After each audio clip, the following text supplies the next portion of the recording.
ಏನು ಭಾವ ನೀವು ಊರೆಲ್ಲ ತಿರುಗಿಸ್ಬಿಟ್ರಲ್ಲ ನಮ್ಮನ್ನ. ತಿಂದ ಮನೆಗೆ 2 ಬಗದ್ ಬಿಟ್ಟಲ್ಲೋ. ಎಷ್ಟು ದಿನ ಅಂತ ಒಂದೇ ಮನೆ ತಿನ್ನೋದು, ಅದಕ್ಕೆ ಇನ್ನು ನನ್ನ ಮನೆ ನೋಡ್ಕೊಂಡಿದ್ದೀನಿ. ಬನ್ನಿ ಬನ್ನಿ ಬನ್ನಿ, ಜಾನು ಕಾಯ್ದಾ ಇರ್ತಾಳೆ. ಹೌದು ಬಾವ, ಎಂಗೇಜ್ಮೆಂಟ್ ಕೆಲಸ ಭಾಳಷ್ಟಿದೆ, ನಿಮ್ಮನ್ನು ಹುಡ್ಕೋದೇ ಆಯಿತು. ಬನ್ನಿ, ಕುಂಟು ಕಾಲು ಹಿಡ್ಕೊಂಡಿದ್ದು ಎಲ್ಲೆಲ್ಲಿ ಹೋಗ್ತೀರಪ್ಪ. ಒಂದ್ಸಲ ಅಪ್ಪ ಮನೆಗೆ ಬಂದರೆ ಸಾಕು. ಆರಾಮಾಗಿರೆ, ಅವಾಗಲೇ ಅಪ್ಪ ಫೋನ್ ಮಾಡಿ ವಿಷಯ ಹೇಳಿದಾರೆ ತಾನೆ. ಫೋನ್? ಅಪ್ಪ ಫೋನ್ ಮಾಡಿದ್ರಾ? ಅಂದ್ರೆ ಅವಾಗಲೇ ಅಪ್ಪ ಫೋನ್ ಮಾಡಿದಾಗ ನೀನು ರಿಸೀವ್ ಮಾಡಲಿಲ್ವಾ? ಯಾವ ಫೋನ್ ಬಗ್ಗೆ ಮಾತಾಡ್ತಿದ್ದೀಯ ರವಿ? ಅಲ್ಲ ಕಣೆ, ನನ್ನ ಮುಂದೆನೇ ಅವಾಗ. ಅಪ್ಪ ಅಪ್ಪ ಅಪ್ಪ ನೀವು ಬಂದ್ರ? ಎಲ್ಲಿ ಹೋಗಿದ್ರಿ ನೀವು? ಎಷ್ಟು ಹುಡುಕಿದೀವಿ ಗೊತ್ತಾ? ಎಲ್ಲರೂ ಎಷ್ಟೊಂದು ಗಾಬರಿ ಆಗ್ಬಿಟ್ಟಿದ್ರು.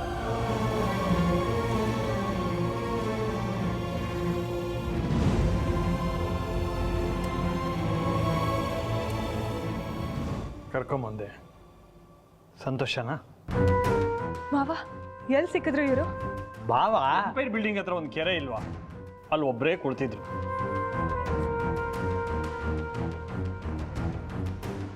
ಅಲ್ಲ ಅಪ್ಪ, ನಾಳೆ ಎಂಗೇಜ್ಮೆಂಟ್ ಇಟ್ಕೊಂಡು ಯಾಕೆ ಹೀಗೆ ಮಾಡಿದ್ರಿ? ನಿನ್ನ ಮದನ್ ಅವ್ರಿಗೆ ಕೊಟ್ಟು ಮದುವೆ ಮಾಡೋಕ್ಕೆ ನಿಮ್ಮ ಅಪ್ಪಂಗೆ ಬೇಜಾರಮ್ಮ. ಅಂದರೆ ನೀವು ಒಬ್ಬಳೇ ಮಗಳಲ್ವಾ, ಮದುವೆ ಮಾಡ್ಕೊಟ್ಮೇಲೆ ನಿಮ್ಮನ್ನು ತವ್ರ ಮನೆ ಕಳಿಸ್ತೀನೋ ಇಲ್ಲೋ ಅನ್ನೋ ಚಿಂತೆ ನಮ್ಮ ಮಾವನವ್ರಿಗೆ. ನಿಮ್ಮ ಮಗಳು ಯಾವಾಗ ಬೇಕಾದ್ರೂ ಇಲ್ಲಿಗೆ ಬರಬಹುದು, ಯಾವಾಗ ಬೇಕಾದರೂ ಹೋಗ್ಬಹುದು ಅಂತ ಹೇಳಿದ ಮೇಲೆ ನಿಮ್ಮ ತಂದೆ ಇಲ್ಲಿ ಬರೋಕ್ಕೆ ಒಪ್ಕೊಂಡಿದ್ದು ಅಲ್ವೇ ಮಾವ? ಇಷ್ಟು ಚಿಕ್ಕ ವಿಷಯಕ್ಕೆ ಮನೆ ಬಿಟ್ಟು ಹೋಗೋ ನಿರ್ಧಾರ ಮಾಡಿದ್ರಪ್ಪ? ಅಲ್ಲಪ್ಪ ಬೇಬಿ,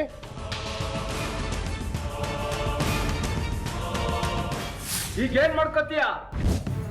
ಸೀದಾ ನಿಮ್ಮ ಮನೆಗೆ ಹೋಗಿ ನಿಮ್ಮ ಮಗಳಿಗೆ ಹೇಳ್ತೀನಿ, ನಮ್ಮ ಮದುವೆ ತಪ್ಪಿಸೋದಕ್ಕೆ ಶ್ರೀನಿಧಿ ನಿಮ್ಮನ್ನು ಕರ್ಕೊಂಡು ಬಂದು ಇಲ್ಲಿ ಬಚ್ಚಿಟ್ಟಿದ್ದಾನೆ ಅಂತ ಹೇಳ.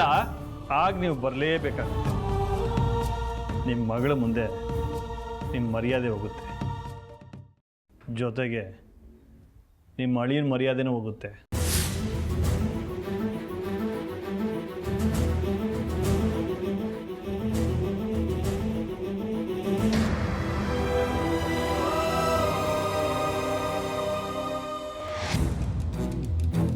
ಯಾರು ಮದನ್ ಅವರು ತುಂಬ ಕಷ್ಟಪಟ್ಟು ನಿಮ್ಮ ಅಪ್ಪನ ಕರ್ಕೊಂಡು ಬಂದಿದ್ದಾರೆ.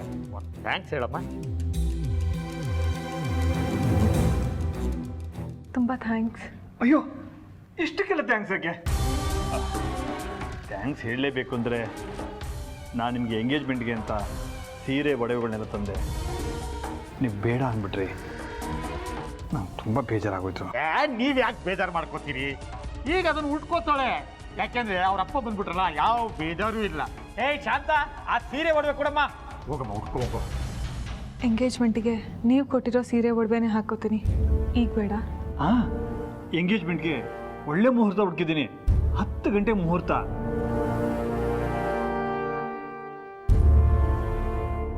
ಬರ್ತೀನಿ ಮಾವ, ಟೆನ್ಷನ್ ತಗೋಬೇಡಿ, ಆರಾಮಾಗಿರಿ. ಚೆನ್ಕೇಶ್ವ, ನಿಮ್ಮ ಭಾವನ ಹುಷಾರಾಗಿ ನೋಡ್ಕೊ, ತುಂಬ ಟೆನ್ಷನ್ ಮಾಡ್ಕೊಂಡ್ಬಿಡ್ತಾರೆ. ನೀವೇನು ಬೇಜಾರು ಮಾಡ್ಕೋಬೇಡಿ, ಹೋಗಿ ಎಂಗೇಜ್ಮೆಂಟಿಗೆ ರೆಡಿ ಆಗಿ, ನಾನು ನೋಡ್ಕೋತೀನಿ. ಜಾನು, ಬರ್ತೀನಿ. ಹವಾ ನಡೀರಿ, ತುಂಬ ಸುಸ್ತಾಗಿದೆ, ತುಂಬ ಓಡಾಡಿದ್ದೀರ ಇವತ್ತು. ಈ ಕುಂಟ್ಕಾಲಲ್ಲೂ ಇಷ್ಟೊಂದು ಯಾಕೆ ಓಡಾಡ್ತೀರಪ್ಪ? ಇವತ್ತು ರಾತ್ರಿ ನಿಮ್ಮ ಜೊತೆಲೇ ಮಲಗೋದು, ನೀವು ಕೇಳಿದಾಗೆಲ್ಲ ನೀರು ಕೊಡ್ತೀನಿ. ರವಿ, ಬಿಸಿ ಬಿಸಿ ಅಡುಗೆ ಮಾಡ್ತೀನಿ, ಎಲ್ಲರೂ ಒಟ್ಟಿಗೆ ಊಟ ಮಾಡೋಣ.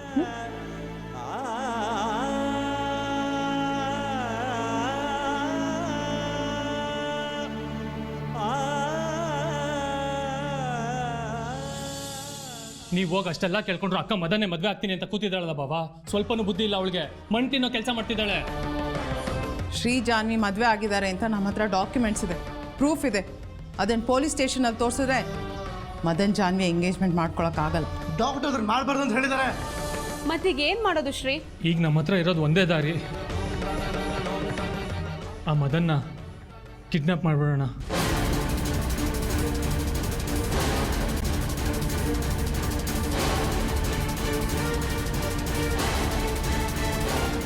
ಕಿಡ್ನಾಪ್ ಮಾಡ್ತಾನಂತೆ. ಕಿಡ್ನಾಪ್ ಮಾಡೋದು ಅಂದರೆ ಮಕ್ಕಳ ಆಟ ತಿಳ್ಕೊಂಡಿದೀಯಾ? ಎಂಗೇಜ್ಮೆಂಟ್ ಆದರೆ ಏನಂತೆ, ಮದುವೆ ತನಕ ಟೈಮ್ ಇದೆ ಅಷ್ಟರಲ್ಲಿ ಏನಾದರೂ ಯೋಚನೆ ಮಾಡೋಣ ಅದನ್ನು ಬಿಟ್ಬಿಟ್ಟು ಉಚಿತಾಗಿ ಏನಾದರೂ ಮಾಡಕ್ ಹೋದ್ರೆ ಅವನೇನೋ ಬುದ್ಧಿ ಇಲ್ಲದೆ ಮಾತಾಡ್ತಾನೆ. ಬನ್ನಿ ನೀವು ಬನ್ನಿ.